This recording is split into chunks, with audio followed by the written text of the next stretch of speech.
بسر ان افراد میں سے ہے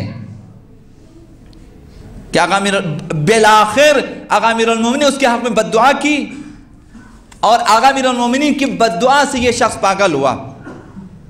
لیکن یہ اپنے زمانے میں معاویہ کی طرف سے سپہ سالار تھا لشکر کا، اس نے 30,000 افراد کو قتل کیا ہے۔ بسر نے یمن پہ حملہ کیا۔ جب یہ اطلاع ملی آقا امیر المومنین کو فرمایا کہ انبئت بسرا قد اطلع الیمن، مجھے خبر ملی ہے کہ بسر نے یمن پہ حملہ کر دیا ہے۔ علی کا لشکر موجود ہے، آقا امیر المومنین خطبہ دے رہے ہیں، جب سنا کہ یمن پہ حملہ ہو چکا ہے، وَإِنِّي وَاللَّهِ لَأَظُنُّ أَنَّ هَؤُلَاءِ الْيَمَنَ، اس وقت دیکھیں اسلامی حکومت کہاں سے کہاں تک تھی، مدینہ کہاں، مکہ کہاں، یمن کہاں۔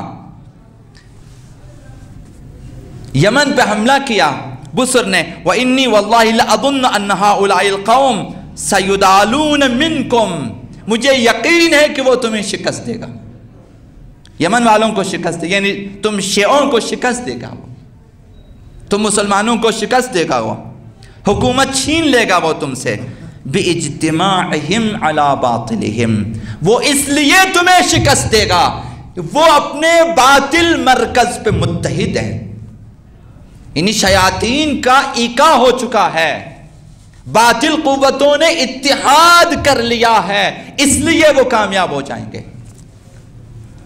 معاویہ نے بھیجا تھا انہیں کہ یمن پہ حملہ کر دو، اور اسے شہر انبار پہ حملہ کرنے کے لیے بھی کہا تھا کہ راستے میں جو بھی آ جائے قتل کر دیں، جو بھی گاؤں آ جائے نابود کر دیں، اسباب و سامان لوٹ لیں اور عراق پر حملہ کریں، جو بھی راستے میں آ جائے۔ تو یہ انبار جو ہے وہ شام اور عراق کے سرحدی علاقے پہ 4 علاقوں پر مشتمل علاقہ ہے، جس کا مرکزی شہر انبار ہے۔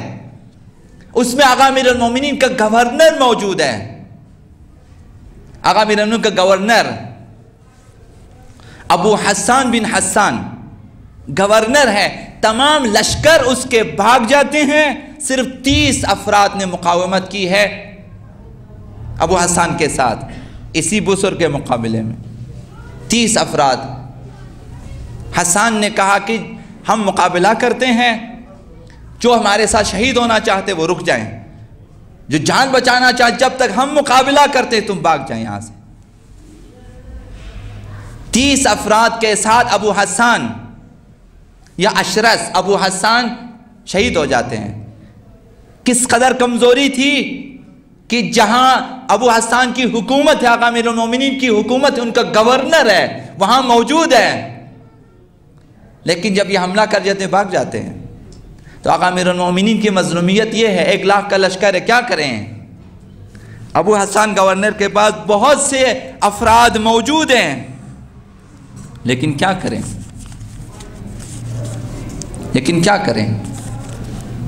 ثابت قدمی نہیں ہے،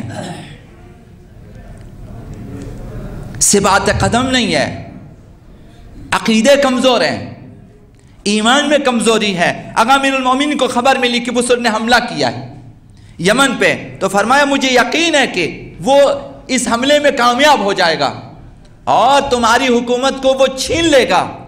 کس لیے؟ وجہ یہ ہے بِاجْتِمَاعِهِمْ عَلَى بَاطِلِهِمْ، انہوں نے اتحاد کر لیا ہے، وہ اپنے باطل مرکز پہ ثابت قدم ہیں، لیکن تم کیوں ناکام ہو جاؤ گے؟ فرمایا وَتَفَرُّقِكُمْ عَنْ حَقِّكُمْ، تم اپنے حق کے مرکز کے مقابلے میں کمزور ہو، تمہارے پاس ثابت قدمی نہیں، تم حق پر ہے لیکن کمزور ہو، تم متفرق ہو چکے ہو، اختلاف کرتے ہو، آپس میں لڑتے ہو، اتحاد نہیں ہے۔ بسر کامیاب ہوگا اپنے باطل امور میں اس لیے کہ وہ متحد ہیں، اور تم ناکام ہو جاؤ گے جبکہ تو حق پر ہیں اس لیے کہ تم متفرق ہو چکے ہو، متحد نہیں۔ یہ پہلی وجہ کا میں نے بیان دی۔ وَبِمَعْصِيَتِكُمْ إِمَامَكُمْ فِي الْحَقِّ، اور دوسری وجہ یہ ہے کہ تم اپنے امام برحق کے نافرمان ہو، تمہارے امام برحق ہے، حق پر ہے، اس کے باوجود تم اس کی نافرمانی کرتے ہو۔ اب یہ ہمیں سوچنا چاہیے کہ ہمارے کتنے امام، کتنے معصومین، اور ہم کس قدر فرمان بردار ہیں۔ ہر شخص اپنے نامہ اعمال سے آگاہ ہے، ہر شخص جانتا ہے کہ اس کے کیا کیا اعمال ہیں، اچھے برے۔ پھر خوب سوچیں کہ ہم اپنے ائمہ کے کس قدر فرمان بردار ہیں۔ آقا امیر المومنین نے فرمایا کہ وہ کامیاب ہوں گے اس وجہ سے کہ وہ متحد ہیں اور تم متفرق ہو، اس وجہ سے کہ وَبِمَعْصِيَتِكُمْ إِمَامَكُمْ فِي الْحَقِّ، راہ حق میں تم اپنے امام کے نافرمان ہو۔ مانتے ہیں امام کو لیکن فرمان برداری نہیں۔ یہ مہم ہے کہ ہم کہاں تک فرمان برداری کرتے ہیں، لیکن وہ جو باطل ہیں ان کی خوبی کیا ہے؟ وَطَاعَتِهِمْ إِمَامَهُمْ فِي الْبَاطِلِ، وہ اپنے باطل امام کے فرمان بردار ہیں، ان کے امام باطل ہیں، ناحق ہیں، غاصب ہیں، لیکن یہ لوگ فرمان بردار ہیں، اسی کی فرمان برداری کرتے ہیں، اور تمہارا امام برحق اور تم نافرمانی کرتے ہو۔ وَبِعَدَائِهِمُ الْأَمَانَ إِلَىٰ صَاحِبِهِمْ، وہ لوگ اپنی امانت کو، یعنی باطل امور میں بھی امانت دار ہیں، وہ جو بتایا گیا ہے اسی پر عمل کرتے ہیں، ادائے امانت کرتے ہیں۔ وَخِيَانَتِكُمْ، لیکن تم راہ حق پر ہونے کے باوجود خیانت کرتے ہو۔ جو باطل امام نے انہیں سونپ دیا ہے یہ من وعن انجام دے دیتے ہیں، اور تمہیں جو کچھ سونپا ہے امام برحق نے تم انجام نہیں دیتے۔ یہ ہماری کمزوریاں ہیں، یہ ہم جیسے عام مسلمانوں کی کمزوریاں ہیں۔ اگرچہ بڑوں میں بھی کمزوریاں ہیں، لیکن ہمارے یہ اس بات پہ ہمیں سوچنا چاہیے کہ ہماری کمزوری کیوں ہے، ہمارے اندر کیوں کمزوری ہے۔ اطاعت آقا امیر المؤمنین میں مظلومیت آقا امیر المؤمنین یہ ہے۔ وَبِصَلَاحِهِمْ فِي بِلَادِهِمْ وَفَسَادِكُمْ، یہ چوتھی وجہ ہے۔ پہلی وجہ اتحاد ہے اور دوسری وجہ اطاعت ہے، تیسری علت امانت داری ہے، چوتھی علت وَبِصَلَاحِهِمْ فِي بِلَادِهِمْ، وہ اپنے شہروں میں اصلاح کرتے ہیں۔ وَفَسَادِكُمْ، تم اپنے شہروں میں فساد پھیلاتے ہو۔ یہ آقا امیر المومنین کے الفاظ اپنے لشکر کو بتا رہے ہیں، تم لوگ اصلاح نہیں چاہتے، وہ باطل ہیں لیکن اپنے شہروں میں امن قائم کرتے ہیں، وہ اپنے شہروں میں فساد کرنے نہیں دیتے، اصلاح کرتے ہیں۔ تو یہ چار وجوہات ہیں۔ یہ آقا امیر المومنین نے فرمایا کہ وہ کامیاب ہو جائیں گے، بسر جو کہ سپہ سالار ہے دشمن کا، جس کے ساتھ کم و بیش 20-30 ہزار کا لشکر ہے، آقا امیر المومنین کے بعد 1 لاکھ کا لشکر ہے، لیکن وہ کامیاب ہو رہے ہیں۔ یہاں آقا امیر المومنین نے فرمایا کہ فَلَوْ اِئْتَمَنْتُ أَحَدُكُمْ عَلَىٰ كَعْبٍ، اگر میں تم میں سے کسی کے پاس ایک بڑا پیالہ بھی امانت رکھ دوں، نہج البلاغہ میں، اگر میں تمہارے پاس ایک پیالہ بھی امانت رکھ دوں، لَخَشِيتُ أَن يَذْهَبَ بِعَلَاقَتِهِ، مجھے یہ خوف ہے تم اس کی کنٹھی توڑ کے لے جاؤ گے، پیالہ واپس کرو کنٹھی توڑ کے لے جاؤ گے۔ ایک پیالے میں بھی تم امانت داری نہیں دکھا سکتے۔ سب کو سوچنا چاہیے اس معاشرے میں، سب کو، کہ ہم کہاں تک اس مملکت کے ساتھ خیانت کرتے ہیں، صاحبان مملکت کس قدر خیانت کرتے ہیں عوام کے ساتھ، اور عوام کس قدر خیانت کرتے ہیں دوسروں کے ساتھ، دین کے ساتھ دیندار کس قدر خیانت کرتے ہیں، مسلمان کس قدر اپنے دین کے ساتھ، ائمہ اطہار کے فرامین اور ان کی سیرت کے ساتھ کس قدر خیانت ہے۔ یہ سوچنا چاہیے کہ امانت داری نہیں ہے ہمارے اندر۔ ہر تیسرا چوتھا نفر، شاید آپ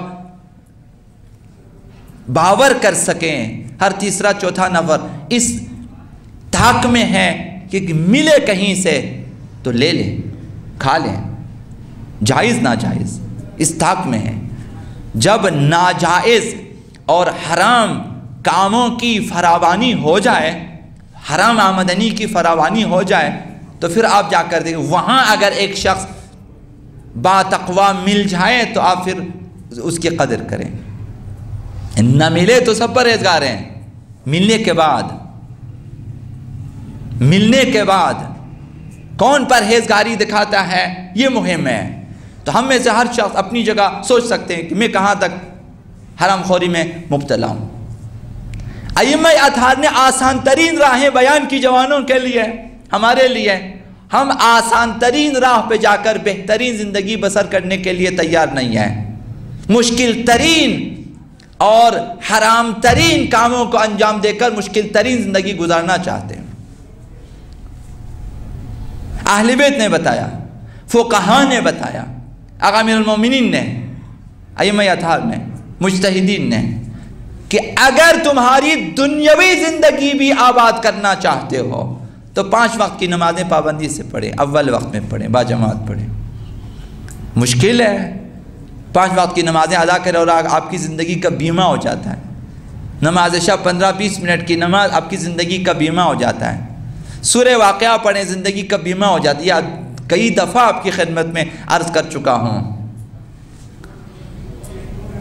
جب ایک صحابی حضرت عثمان خلیفہ سوم، جب انہوں نے صحابی کو بلایا کہ اس قدر جو ہے سرمایہ آپ کو دینا چاہتا ہوں، تو انہوں نے کہا جب مجھے ضرورت تھی تم نے نہ دیا، اب جب کہ مجھے ضرورت نہیں ہے، ان میں بوڑھا ہو چکا، میں مرنے والا، تمہاری ضرورت کی ضرورت نہیں ہے۔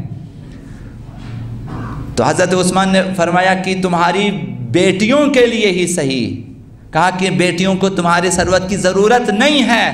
کہا کیوں نہیں ہے؟ اس لیے کہ میں نے انہیں سورہ واقعہ سکھا دیا ہے۔ یعنی ایک شخص اگر، ایک جوان اگر سورہ واقعہ کو ہر شب سونے سے پہلے پڑھیں، کبھی زندگی میں وہ دوسروں کے سامنے ہاتھ پھیلانے پہ مجبور نہیں ہوگا۔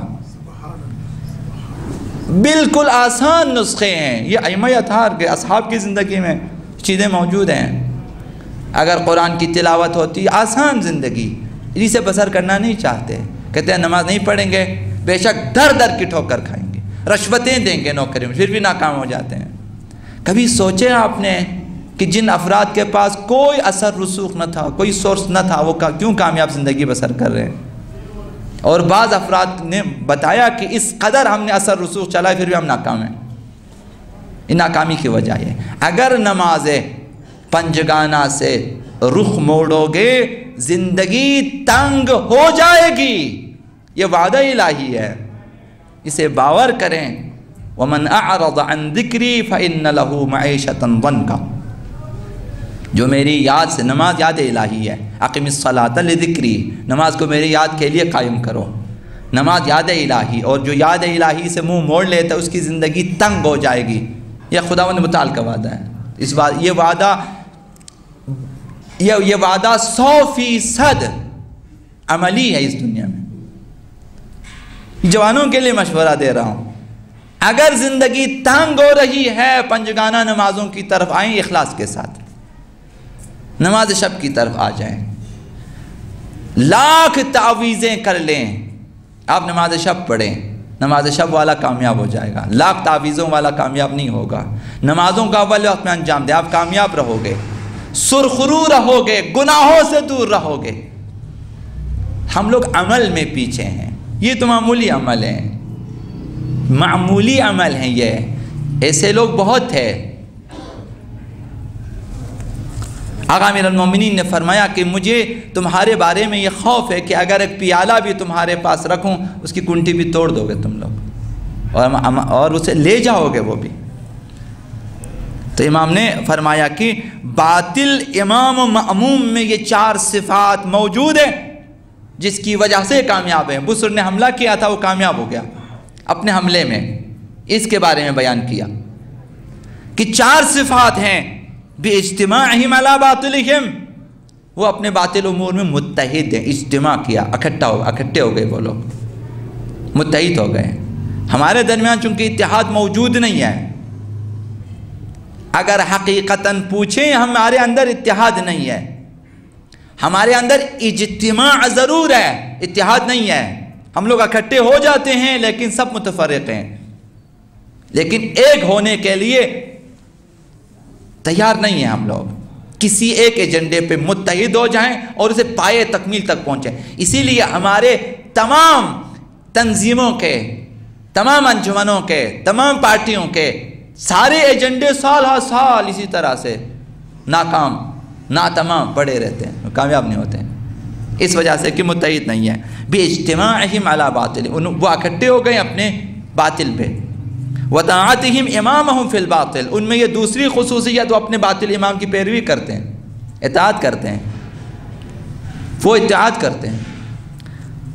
وبادائہم الامان الی صاحبہم، وہ اپنے باطل ائمہ کے ساتھ امانت دار ہیں، باطل ائمہ کے ساتھ خیانت نہیں کرتے۔ وبصلاحہم فی بلادہم، وہ اپنے شہروں میں امن اور امنیت قائم کرتے ہیں، اصلاح کرتے ہیں، ان کی آباد کاری کرتے ہیں۔ لیکن امام برحق جیسے علی، ان کے پیروکار کیوں ناکام ہو جاتے ہیں؟ خود آقا امیر المومنین نے فرمایا کہ تفرقکم عن حقکم، تم حق پر ہونے کے باوجود متفرق ہیں، اہمیت نہیں دیتے، تو ایک ایک کر کے خدا کی نعمتیں ہم سے چھن جاتی ہیں۔ آقا امیر المومنین جیسی نعمت ہم سے چھن جاتی ہے۔ آقا امام باقر علیہ السلام فرمایا جب خداوند ناراض ہو جاتا ہم اہل بیت کو لوگوں سے دور کر دیتے ہیں، خداوند اٹھا لیتے ہیں، خداوند اہل بیت کو اٹھا لیتے ہیں، لوگوں کے درمیان سے اٹھا لیتے ہیں۔ یہی صورتحال آقا امیر المومنین نے کی ہے۔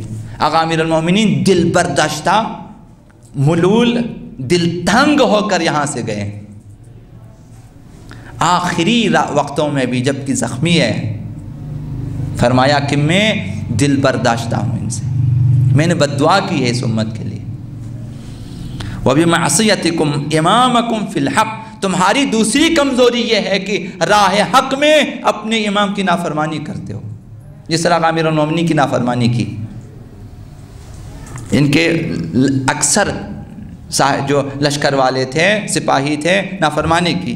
وَفَسَادِكُمْ، اور تم لوگ آپس میں فتنہ و فساد برپا کرتے ہو۔ یہ خامیاں ہمارے اندر سے دور ہونی چاہیے۔